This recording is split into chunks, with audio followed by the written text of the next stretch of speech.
Greetings. Welcome to Speak Nerd and Enter. All right, welcome back to the Speak Nerd and Enter podcast. Rich tells me I'm supposed to tell everybody that this is sponsored by Armor Class 10 Shirts for Gamers. Don't dress like an NPC. None of us are wearing Armor Class 10 shirt. That's not true. I have one on under my hoodie. I have my Everything Rots shirt, which because it's like a Nurgle shirt because it's so cool. But anyway, yeah. So everybody listening to this, you should go buy cool shirts from Armor Class 10 because we're amazing. But what I wanted to talk about today is it has been announced for a little while now that the next version of Dungeons and Dragons is in the works, and they've got playtests going on, and it's going to hit, I think, next year or something like that. And what are they calling it? OneDnD, I think. Yeah, OneDnD. Yeah, and I watched a couple of videos on YouTube of somebody who is very upset at the way this is going, and to listen to her, this is the end of the world. The sky is falling. It's going to be terrible. Very hard to Worst thing in the world, and we have to fight against it. And apparently the Hasbro CEO had a Zoom call with shareholders, right? People who own parts of the company. And they were like, hey, we want to monetize D&D. We want to make some money on this. It's never been more popular thanks to COVID and everybody getting online and playing D&D. Like it has had a popular resurgence. And I think a lot of that is because of COVID. At one point, I was running 3 games a week, two online, and one in purpose or in person. I like in purpose. I ran it on purpose. I did all of them. I ran on purpose. To be honest with you. The other ones were accidental. Yeah, accidental games. So, but anyway, D&D's has had a resurgence in popularity with fifth edition. It's gone very well, and the new edition is coming. They're doing a play test, and the CEO's like, "Hey, we want to make some money on this. We think it's not."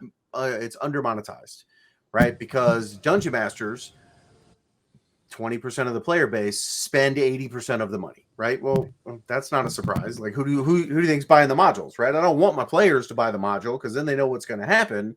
So DMs tend to buy all the stuff, and the players show up with their player's handbook or whatever. Like, that's not new. That's the history of Dungeons and Dragons. And so Hasbro going, okay, how do we monetize? And they're like, we're going to come out with all this cool stuff. They're going to do their own virtual tabletop. And they showed some like screenshots and whatnot. And I'm like, okay, well, I have had a Roll20 one. I've had, was it the Forge, I think is the name of the other one. And there's another one that it's more like a program that you install, but I'm drawing a blank on. So I've had experience with 3 of those that I've purchased over the years, right? So I already spend my money on a virtual tabletop.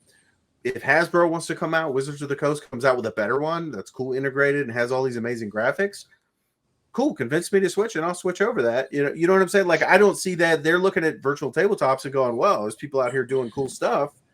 What if we do that too and integrate it with all of our products? I'm trying to figure out why this is such a bad idea, because I don't have to buy it. You know what I'm saying? Wizards has not come out and said everyone has to do it this way or else. They're just providing it, and if they wanted to charge players, okay, to be able to play in the thing, you got to give us a little bit of money every month. If it's reasonable, people will do it. And if it's not, they'll be like, nah, I'll go on Roll20 or whatever, which is free. The only one paying for that is the Dungeon Master. They're going to come in your home and take your books away. Yeah, they're going to come at my home, take my books away. And then she sets up all these straw man where she's like, oh my gosh, if you don't want to start at a first level and you want to start out at 3rd level, just pay some money and then you can start out at 3rd level. And I'm like, have you never played Dungeons and Dragons? That's not how it works. Probably you can't give money to the company and now I have a cool magic item, because all that stuff has to go through the Dungeon Master. They run the game. I played in games that are very low magic item, low experience level games, and I have played others where they're giving that stuff out like candy. That comes down to individual play style, but at no point does the rule book overcome the Dungeon Master and the player and whatnot. So it seems like rage clicks. If I scream and jump up and down about a thing and this is the worst thing ever, it's going to generate YouTube views rather than something to actually be concerned about. Right now, having said that, could Wizards hose this whole thing up like they did with 4th edition? They could, but I hope they learn their lesson from 4th edition, because the reason none of the third-party publishers adopted the GSL, the game system license that they had for 4th edition, was because it was terrible, right? Like if I publish an adventure under 4th edition, it was forever locked in 4th edition. You couldn't rewrite it for the new rule set and now put it out under 5th edition, or you couldn't rewrite it and also put it out under 3rd edition. It was locked in 4th edition forever.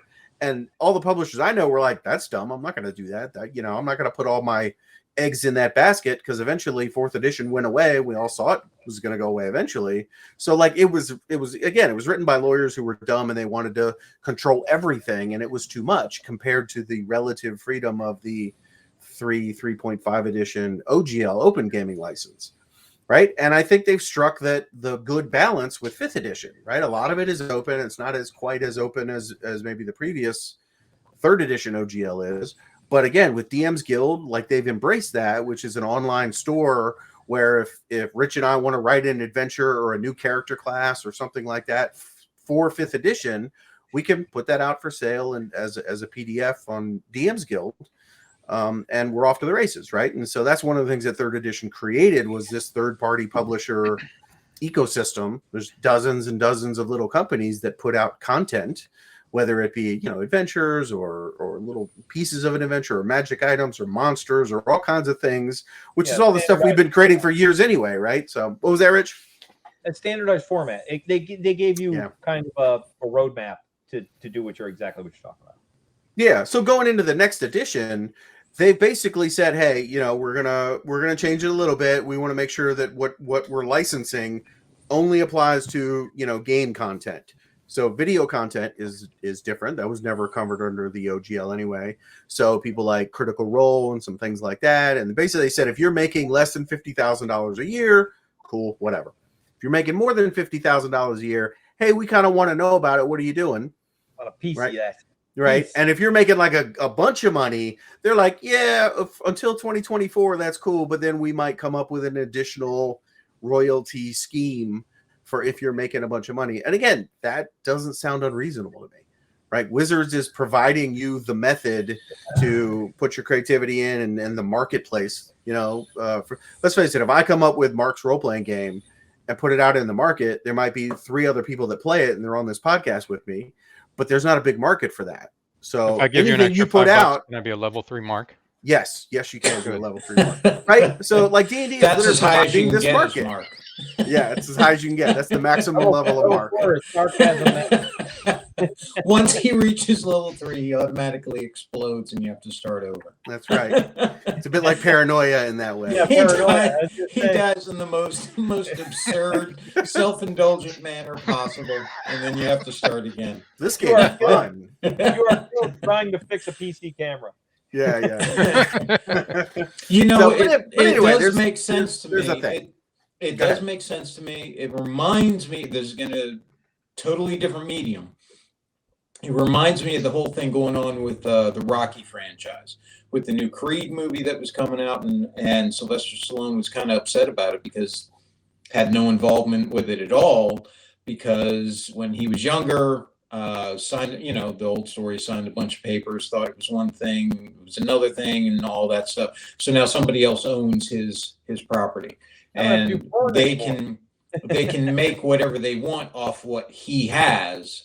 They make something off of it. They're able to take it in whatever direction they want, and he has no control.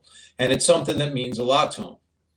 And this reminds me a bit of that, where they realize you want to have people adding their creative bit to your story, to your overall process, but you still want to be able to have hands on the reins and be able to reap the benefits of your investment and production and all that. That makes sense to me. That does make sense to me. If you're doing that as an extension of someone else's creation, shouldn't that play a part? Yeah, and again, I think they did it poorly with 4th edition, which is a part of their. And again, 4th edition. That's not the only reason. 4th edition was. I always thought it was an interesting system, but it didn't feel like D&D. You know what I mean? Of all the editions, that one felt the least Dungeons and Dragons like. Yeah, those are the 2 reasons. Like third-party people didn't adopt and create this ecosystem, and 4th edition was just. I think it would have been great as a science fiction setting or something that was not D&D. Like as a role-playing game setting, I liked rules framework. I had kind of liked it. It had some very cool things to where it was very resource management. I got this cool thing I can do all the time. I got the super cool thing I can use once per combat. I got the super cool thing I can use once a day. Right. So, and go ahead, Rich. No. Having seen the 4th edition get introduced at Gen Con, 4th edition was made to drive their miniatures line. That's what it was made for. Right. So they were trying to push the role-playing genre into their little pre-painted toy soldiers that kind of look like shit. Yeah, which were never good enough quality to really move the needle. You know what I mean?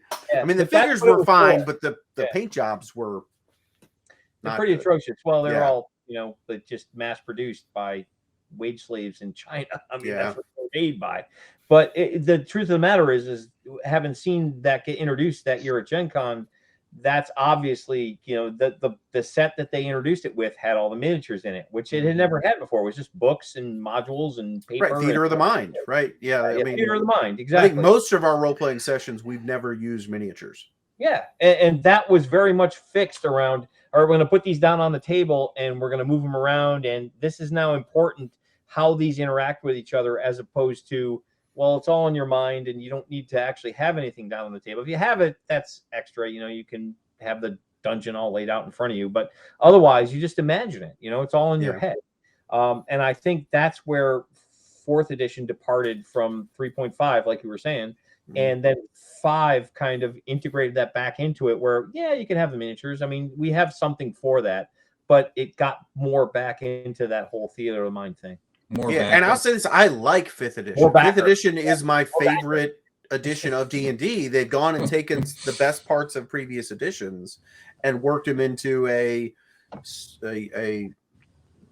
mature, well researched, balanced rule set. So I like 5th edition. And where they're going with the next one, they say it's going to be backwards compatible, so it's not going to be this radical change of what it was from 3rd to 4th, right? So, and in fact, if we yank 4th out of there entirely, 3rd to 5th isn't that radical of a change either. You know what I mean? Because they're basically, a version of the D20 system. Let me ask you something, because you guys are far more friendly towards people than I am. What does the community tend to say about it? Have you seen? They're all hateful about everything all the time. Honestly, I see a lot of that, but again, I think that's just very vocal people. Again, well, do you think that's like also... what I'm hearing on the the videos and the internet and Reddit and people are like, oh my gosh, how dare Wizards of the Coast make money on this product? Okay, if you want D&D content, they have to make some money. Like, that's just how it works. The microtransaction thing. That's concerning, but no one's making me buy it. You got to come up with something that is worth me giving you my $2, $3, $10, $30, whatever the thing is. Is it worth it? Right? There's no scenario I can see where I have to buy what they're selling other than the rule books. Right? If I want to play that edition, well, I got to have the rule books, right? But in the era of the internet, it'll be 0.3 seconds before I can get a bootleg copy of any rule book online. But let's put that aside.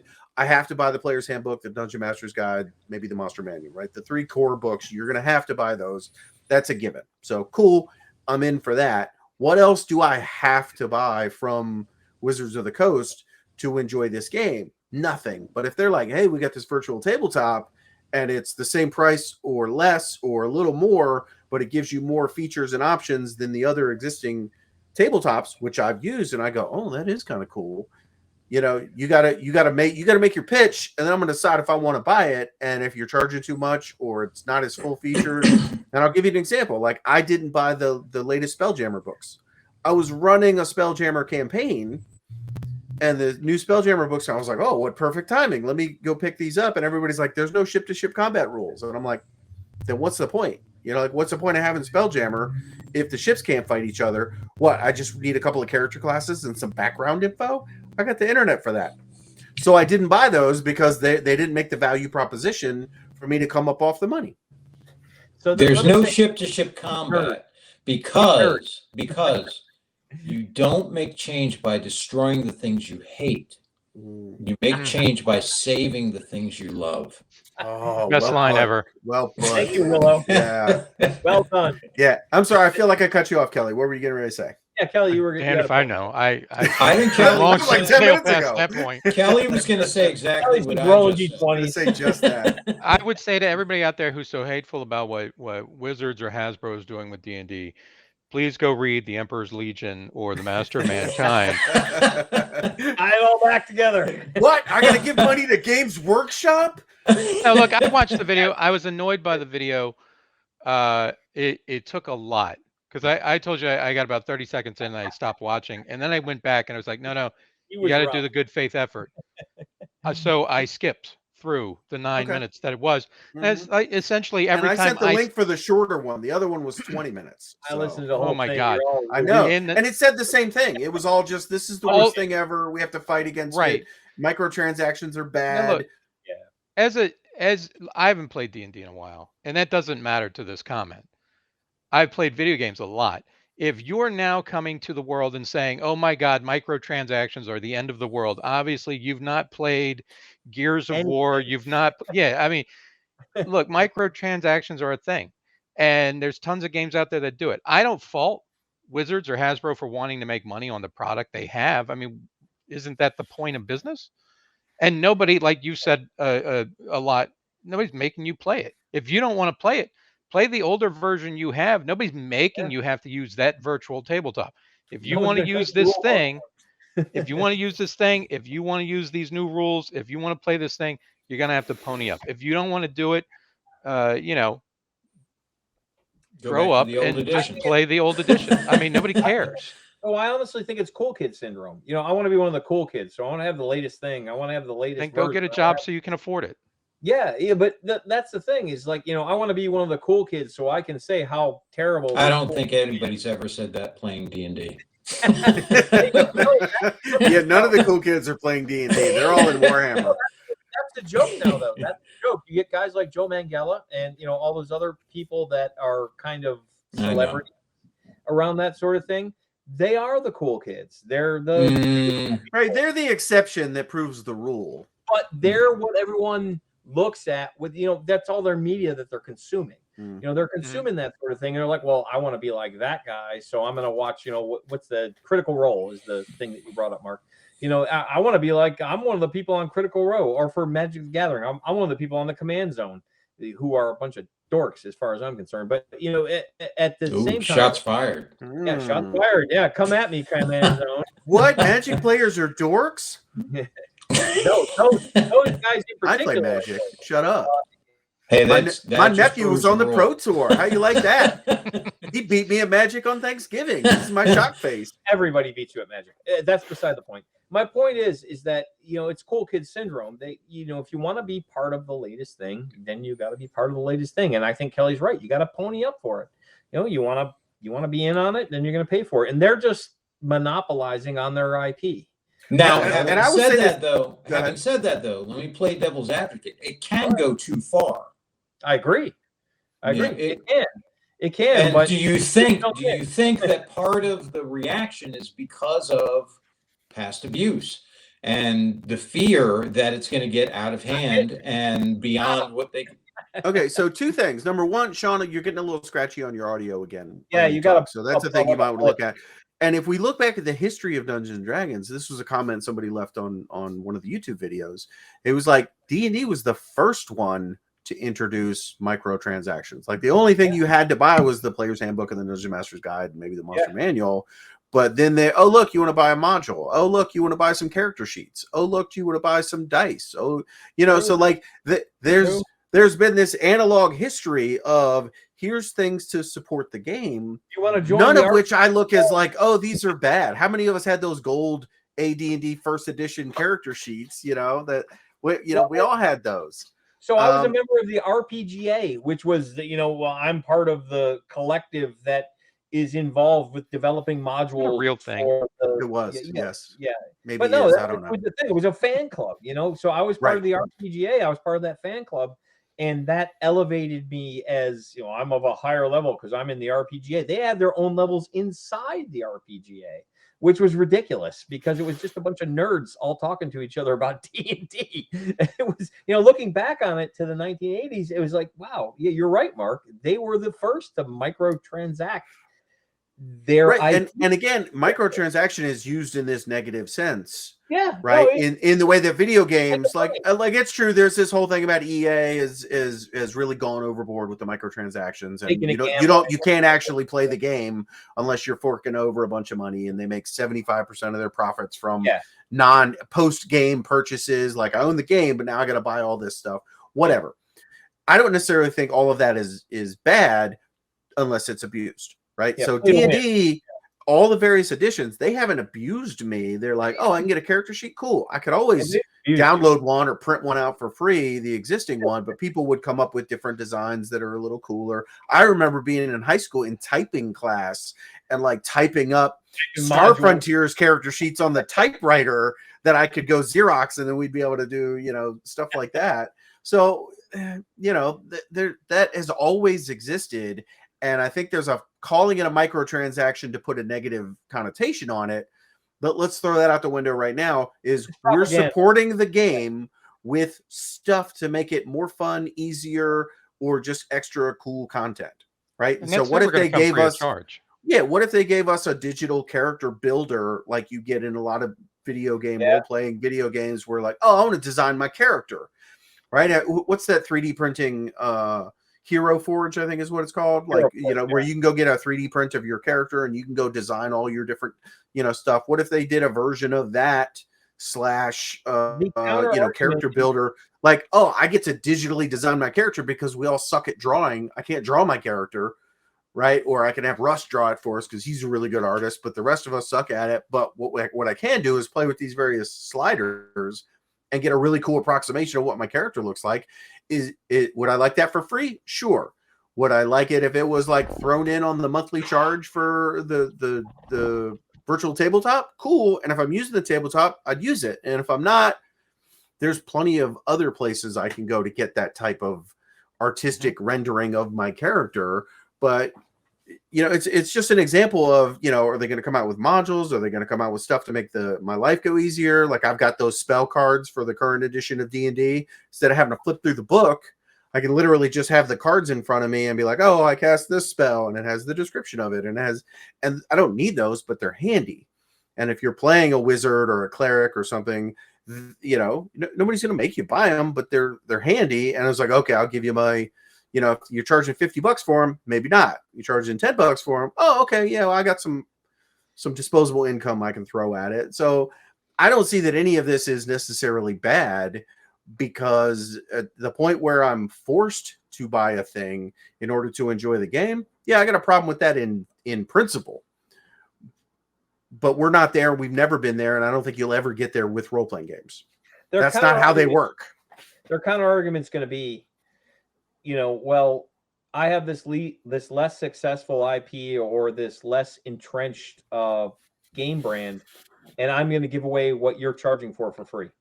Therefore, my stuff's better because I'm giving this away for free, and you're just a money-grubbing jerk for charging for what you actually put time, developers, all the things that we know go into developing any of that sort of thing, like what you're talking about with OneDnD. There's money invested in that to make that happen. The idea that they'd want to recoup some of that offends some people because they feel that their less successful thing is giving it to them for free. Why isn't this more successful thing that's been around for 50 years giving it to me for free as well? It's like, well, because and then there's hating on the big guys, right? Hasbro has money, Wizards of the Coast has money.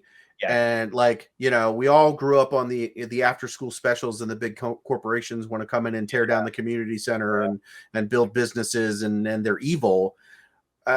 Okay, you know what? There's a lot of people who are employed at Hasbro and who are employed at Wizards of the Coast, and they have to make some money to pay those salaries.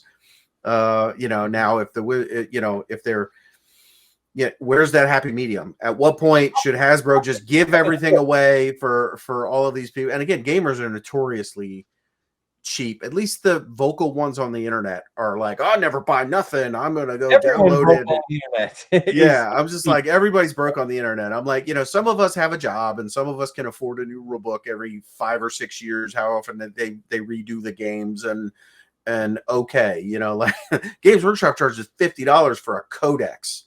And those things are out of date in like a week. They're out of date when they're released. Yeah. They're out of date when they're look at the Leagues of Votan. It was out of date before it came out. Right. But they also do power creep because they want to sell models, right? They're like, oh, we're gonna make this model amazing so that everybody goes out and buys that model. And they've always been masters of crafting their own arms race.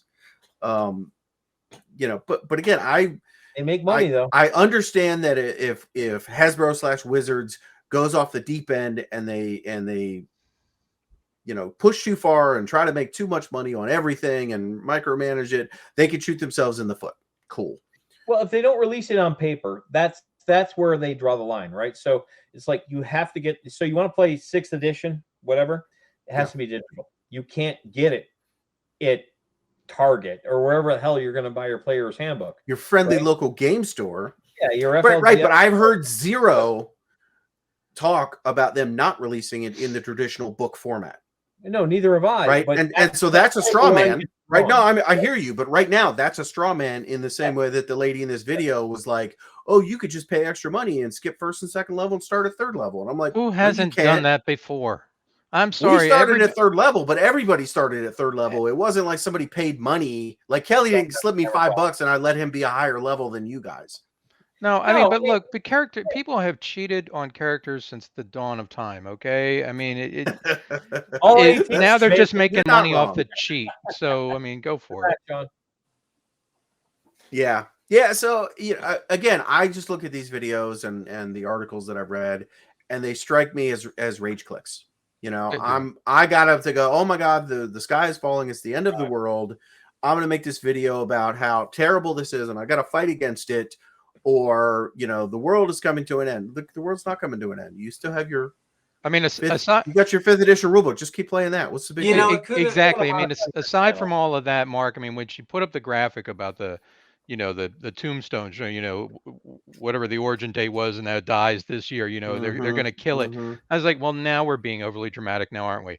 Because look, I might want to play it, but if I can't afford it, if I'm irritated with the company, I'll just go play the old thing. I don't have to buy that. If I want to play Call of Duty, I don't have to go get the new one. I can still play the old one. I can still go do that. Yeah, or I can go play Pathfinder, right? Yeah. Which is a competitor, or I can go play, one of dozens and dozens of role-playing games that exist, right? We could switch over to Savage World system. It's not like they're a monopoly in the same way that Games Workshop is not the only war game in town. Right? Like my wife and I have been playing A Song of Ice and Fire, which is the Game of Thrones like war game, and I'm enjoying it way more than I thought I would because it's got that very old school movement tray Warhammer Fantasy Battle feel, but it's got some of the modern mechanics with like tactic card and things like that. But while you play that, how often do you wish you were playing Games Workshop stuff? Oh, that's a tough one. How often do you wish you could just pull out a bolter and Right, but I mean, and I've said this to Sean, like there's never been a better time to be a wargamer. Like all the companies are putting out amazing figures. It's so easy to find another game that is awesome. Up against a bunch of wildlings, right? And you got a whole bunch of horses and stuff for your crows coming out there, and in the back, speeding up there is one custodian on a jet bike, plowing through them, plowing through everybody. Yeah, your wife yelling at you. You can't do that. You can't do that. I got the figure. It's fine. WYSIWYG. That's right. What you see is what you get. All right, now your Dothraki screamers have to make a save against my Stormbolter.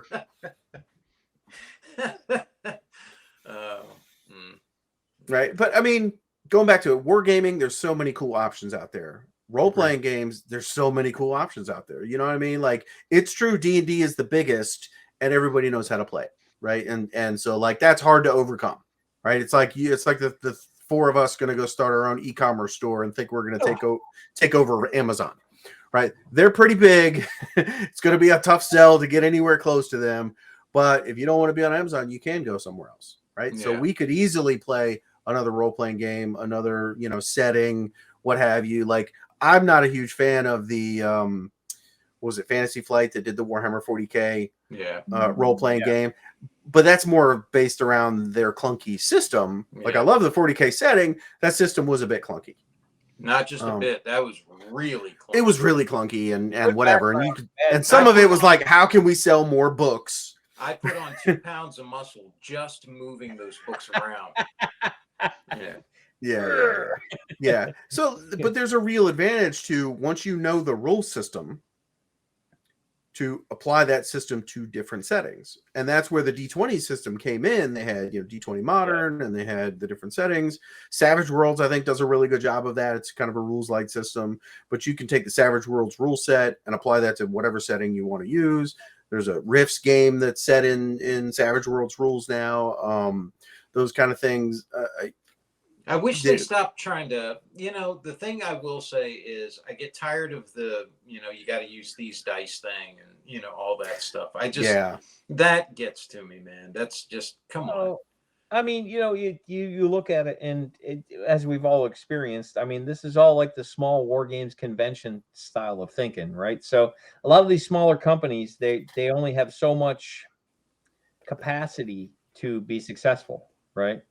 They have only so many investors. They have only so much money to spend on each product. They have only so much that they can do to push things forward. So when you go to a like Historicon, right, and you see the latest releases from small company X, they're usually pretty incremental in their development, right? You're not going to see like 40K 10th edition, out of a company that just isn't of the same capacity to develop that sort of thing.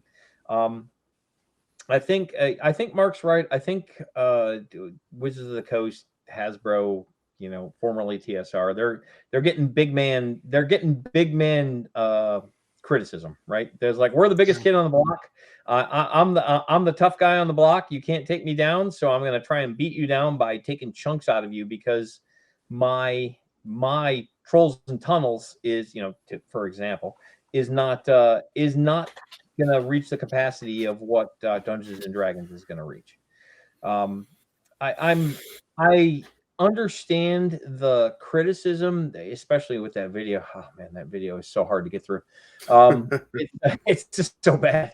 But I understand their criticism, that they're concerned about the microtransaction portion of it. But you're right. They can't take your game away from you if as long as they publish the rules in a format that isn't required to be purchased online, where there's like, well, we can take this away from you in a heartbeat if we want to, because you haven't paid your monthly dues or whatever. Once you've got it, you've got it. So there's a lot of bitching about it. They doth protest too much. There's a lot of complaining about something that really isn't a problem, because once you got a hold of it, it's yours. And that's the whole beauty of the whole RPG, theater of the mind. The game is yours as soon as you have it. I still have my, AD&D books back here.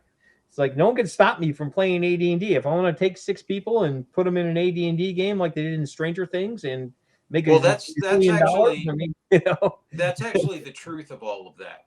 All of this really is that once you've been introduced to whatever sandbox you're going to play in, honestly, you really don't need anything. If we're being honest about it. Yeah, you need some rules and a dungeon master. Again. Well, and really, honestly, like that game that you did, Mark, where you just told everybody, okay, you succeeded or you didn't, you honestly don't. It's true. You honestly don't need a system. It's really a goodwill kind of thing, because if you're getting supplements, you're getting other things and all that, you're essentially paying for ideas. Here's some supplemental ideas to the stuff you already have. It'll save you some time that way. But you don't have in to all think, honesty, here we provided it. In all honesty, you just don't need. You don't need it. And the flip side of that, go ahead. What you're doing is you're supporting you're contributing. It's kind of like giving to charity and they're sending you the blanket, you know? Yeah. You're helping. It's true. You're helping the artists to continue to make things, and you're having to do the what people consider the ugly part of shelling out something so that they can do it, you know? Yeah, you're voting with your dollars. It's in the same way that a Patreon, if I like what this person on Patreon is creating, you're like, hey, I like this art. I don't necessarily need every piece of art that you create, but I like you as a creator. Here's some money. Right. And that's what you're paying for. Yeah. You're not really paying for the mechanics or any of that stuff. You're paying for the supplemental ideas so that they can save you a little bit of time on doing that, because maybe you're not so good at coming up with that stuff on your own. Right, but Hasbro's a big evil corporation that's doing big evil corporation-y things. So therefore, I'm supposed to hate them. Well, I will say they are big and evil, but they're helpful. I will say this: there is truth to that side too. You know, there is, and the reason people are upset about that stuff is because, first of all, you know, anybody has to give up a couple shekels and that sort of thing again and again. It can be irritating, like going and, you know, getting new brakes and all that. You gotta have them to live, you know. But there is I don't know if there's a happy medium, but there's a medium in there where you kind of live. And I think you're just running into the turmoil that happens every time you come up with the new stuff. I don't know if you ever get rid of it, to be honest, because one side of the but as a glass everything for free. As a glass half full kind of guy, I'm like, okay, Wizards of the Coast, Hasbro, they're like, we want to make more money from Dungeons and Dragons. It's popular now. It's riding this wave of popularity. We think we can monetize it more. And I'm looking at it like, cool, you're going to have people design a bunch of cool stuff and put it into the marketplace for me to buy as a consumer with a little bit of disposable income. Are you going to give me a better virtual tabletop experience than the ones I currently have? Awesome. Are you going to make my life easier? Are you going to give me cool things that I want to buy? Right? Because therein lies the difference. Do I have to buy it, or is it something I can buy? Because if it's something I can buy, I'm interested. You know what I mean? Like, oh, you know, like that's the thing. I like having options. I think I said in the pregame, I was like, I have purchased on Roll20 this exact same D&D adventure. You know, those new ones that are in like hardback books and they're more like a campaign than just an adventure. I have purchased those twice. Like I had the physical copy, and then I bought the same thing on like Roll20 so that I had all the maps and all the players and the NPCs and everything was just populated in Roll20 to save me the time and the effort of having to put it into Roll20. And I was like, yeah, I'll do that. Like that's worth it to me. Now, you know, if I was smart, maybe I wouldn't have bought the physical copy, but hey, whatever. Yeah, you know, I mean, yeah, would I've loved a discount or would I've loved it if they've included both? Yes, but whatever. I made the choice because this is going to save me time, money, and effort. I'll just do that. Yeah. Yeah, I look at it like this is the thing. I look at it like you're contributing so that it can continue on. That's what it is. Yeah. Do we like Dungeons & Dragons? Do we want the new version to succeed? Do we want the company to continue putting out product? Yes. It's kind of like, for me, that's a yes. It's kind of like what we were talking about with the Star Wars thing, Mark. Remember, Kelly and Rich were all about, you know, slaying the dragon. And we were saying that we'll support it because if we don't, it doesn't happen, you know. And every now and again, you will get something tit out of the park. It is what you know, one of the things that you're passionate about. So you contribute to kind of, you know, hopefully get those, you know, 1 out of every 100 or whatever it is that they do well, because you want to support. But you want to support. Well, no. The thing is that you're not supporting. I do it not to support the company. I do it to support those who are trying to create something decent and just the opportunity for them to do that. Right. So I have to give something to it for that to happen at all. You have to punish the company because the company pays the creator. So the company's never going. That's never going to work. Never. You gotta punish them. You have to. It's the only that's the only thing they understand. To work. That's what we're doing right now on this podcast. But see, that's punishing them. They won't understand because they don't have the creative aspect. I'm telling you, as someone, I agree. I'm telling you, as someone who has had to deal with that, they will never you can punish you can cut their hands off. You can do whatever whatever torturous thing you're Yeah, going to do to them. they're stubborn. They will I will not agree. They're stubborn. comprehend it. They're Well, it's stubborn. not No, just, you're right. They're stubborn. it's not just stubbornness. They don't have the creative side. They just don't have it, so they will never understand it. They could want to, but it won't happen. I agree that you have to make them learn. You have to force them to learn. But they're not. But that's my point. They're not going to learn. What you're trying to do. Right. Well, how do you? Hold on. You're going to drop a statement like you have to force them to learn. Okay, how? Well, that's my question. How do I force Wizards of the Coast to learn the lesson you want them to learn? By cutting off the things that they care about. If the thing that they care about is money, then you don't give them your money. And that's what so Wizards of the Coast, this is the example in the current year, their 30th anniversary booster packs that they did for Magic the Gathering. The $1,000 booster packs? Yeah, the $1,000 booster packs. Thank you. Yes. So there was a huge outcry about those, and they've suddenly dried up. They've disappeared. They've vaporized, as they were supposed to send those to every local game store and every premier game store. Every local game store is supposed to get one. Every premier game store is supposed to get 3.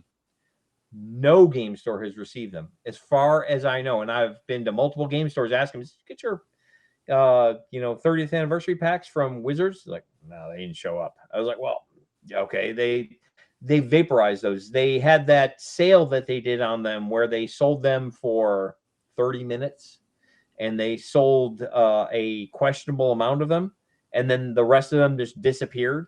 Huge failure. That was a huge lesson for them. They actually learned something. It will be a lesson if it never happens again, but it will happen again. Yeah, I agree. What you have with that is they will cancel something. Okay, they'll terminate a project, but it doesn't mean that they've learned. Okay, so for the future we have to go this way. That won't happen. I know exactly what you're talking about. There's an entrenched. I don't know what the hell to call them. They're not a meritocracy. They're a bureaucracy behind the scenes that no matter how badly they screw up, it's never their fault. So no matter what the reaction to it is, it doesn't matter. In order for someone to learn something that way, there has to be like Mark said, there has to be a capacity for it. They have to care also. Yeah, they have to care. They could they could even care. I think there are those who are business people who care, but if they don't have that creative ability, if they don't have the ability to look at it from those two aspects, the artist, you're never going to have that. Yeah, the bridge between the artist and the business. The artist and the businessman. Yeah, thank you, Mark. The artist and the businessman you're never going to make that bridge. It's a rare thing where the two meet. It just is. And I agree. So what I hope to do with my contributions to their efforts is to encourage them to let other people try. This one didn't work, didn't make you the money. Everybody didn't like it, so we canceled that project. This other one's going to go, let's try that. And here, this one works, so we'll have that person try something else. You're just doing the best you can. Right, but at the end of the day, all of these companies are producing a good or service to sell into the market that we can buy or not buy. More backers. Like that's what it comes down to. You want to sell me $1,000 pack of little cardboard cards? No, I'm good, thanks. Yeah. Right. You want to sell me a $30 pack of cool cards that I can actually use in my game? Solid, maybe. You want to sell me a pre-constructed Warhammer 40K Commander deck? Give me all 4. That sounds fun. I'll do that. Right? Wizards of the Coast, the next D&D version, you want to charge, $60 for your hardback book. I don't know what they're going to cost, but everything is going up in price, so I don't think they're going to be cheaper than the previous editions, right? So I'm like, okay, I've been playing D&D this long. I'm not going to stop now because of what the cost. So am I in? Yes. Am I in on all the other things? We'll see. Maybe, you make it cool, you make it worthwhile and not too expensive, and you hit that value proposition, which for some of these kids is going to be they can't afford anything or they don't want to pay anything ever. Well, I got news for you. That's not who you're trying to sell stuff to. Games Workshop doesn't sell. That was the other thing. This in the video, I don't know if it was the one you watched or a different one that she did. She was talking about how a Games Workshop's strategy is to sell to whales. Which in casino terms is like the guys that have all the money and they come into the casino and they spend it. No, it is not. But I'm like, Games Workshop doesn't sell to a small percentage of people who have a bunch of money. They sell to a large market, so like that struck me as another straw man argument that I was like, there are people who want to come and they got all the Forge World stuff and they got the most expensive armies they can get, and there's a certain amount of look how much disposable income I have and how much time I have to be able to lovingly paint this massive army, and I'm going to see those people at the Las Vegas Open, and I'm going to ooh and ah over some of their cool ass models that look amazing and whatnot, and good for them. You know what I mean? If they have the money and the time and the passion, why is that a bad thing? You know what I'm saying? But there's guys who are like, I'm 3D printing my own stuff and I'm getting it on eBay and they want to get in and play as cheap as they can. Cool. I mean, there's room for everybody, but Games Workshop does not make all of their money from 10% of their players. That's dumb. There's not 30 people you're going to make 200 million on. You know what I mean? Yeah. Not in the game business. Having been in many Workshop stores to see a first-time buyer come in and to see what they're asking for the first time someone comes in. So I've seen this over and over, having been in Games Workshop / Warhammer stores many times. The first question that's asked is, do you guys sell video games? No. But we sell these toy soldiers, and these toy soldiers have this huge store, and it just rolls off from there. That is their primary customer. That person that comes in who knows no idea of what the 40K or Age of Sigmar or Necromunda or Epic 40K or whatever the hell you want to talk about. They don't have any idea. But as soon as they come in, they see those toy soldiers on the table, they start getting hooked in. And that's their primary customer. Which those speaks whales to we're talking about are rarities. They're 1% of 99%.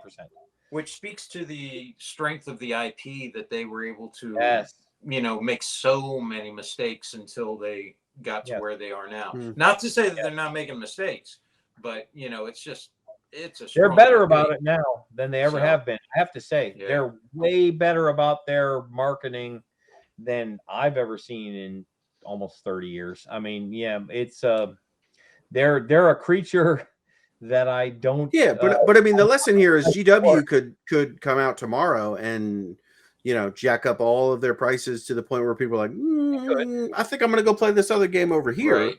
Yeah, and they've always been a premiumly priced product. Yeah. They don't apologize for it. They're the Mercedes-Benz or BMW of wargaming, and that's where they live, and good for them.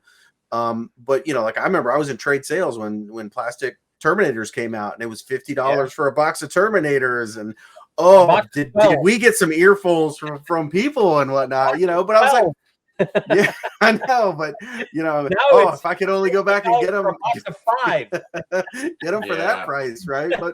But hey, whatever. I mean, this is a whole different topic in and of itself. Like GW recently lowered the retailer discount. And essentially, like that $50 box of Marines still cost $50, and you used to get, say, a 35% discount.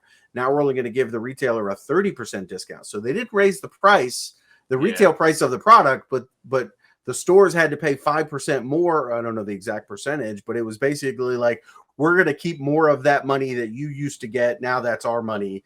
And boy, that was a jerk move. You know what I'm saying? So like, that's an example of maybe not doing it right. Yeah. And at some point they're going to hit that tipping point where I don't know if you know this, but there's a company out there called One Page Rules, which basically has generic rule sets for wargaming. You know what I mean? And it's free, it's one page. They also sell 3D STLs of various types of science fiction and fantasy armies that and you can use all your Warhammer models on the One Page Rules kind of things. So even Games Workshop is not in a position where they can just we could do whatever we want and you're stuck here, because you're not stuck there. You know what I mean? And at some point, people are like, hey, man, we're going to go over here and do this now. Bye. Like that. Yeah, but it comes absolutely happen. But it all comes down to that idea of what is the person willing to pay for? Do you want that premium product? I mean, your point is valid. Do you want the premium product? And there will be a point in which somebody can price themselves out of a thing. but they can also roll that back. They can say, okay, here's the tipping point. Yep. And then, we you found know, it. okay, Let's go yeah, back. yeah, exactly. Yeah. But as long as the market is willing to tolerate, and as the, I mean, people have pissed and moaned about price since the dawn of time. For 30 I got years. I got out of Games Workshop for a long time, and then I got back. Whole I life.